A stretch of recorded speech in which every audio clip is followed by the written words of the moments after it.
سلام بچه خوبی. این چنل جدید منه. اومدم با تو چرخه لوازم این دو چرخی که من این قراره درستش کنیم و لوازمش کنیم. اینجا منتها توقش شکسته و توی بشم پاره شده. باید بریم اول عوض کنیم این قسمت رو. کلا مشاهده بودیم که پاره شده. بعد دنده هاشم که مشکل داره، باید تعویضش. این یک رو سیمش شده، باز نمیدونم. چرخ جلو که کامل سالمه، تو موضوع سالمه، باز حالا قراره احتمالا دیسکش کنیم. پشتم که مشاهده میکنید دیگه توقش پاره شده. حالا باید عوض کنیم. تو این ویدیو باید بریم. توقعی که خواستم پیدا کنم زیاد جالب نبود. داخل تو رو با دیجی کارا گشتم، خیلی گشتم پیدا نکردم.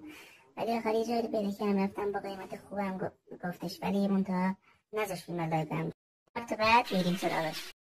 سلام بچه خوبی. این چنل جدید منه. اومدم با تو چرخه لوازم این دو چرخی که من این قراره درستش کنیم و لوازمش کنیم. اینجا منتها توقش شکسته و توی بشم پاره شده. باید بریم اول عوض کنیم این قسمت رو.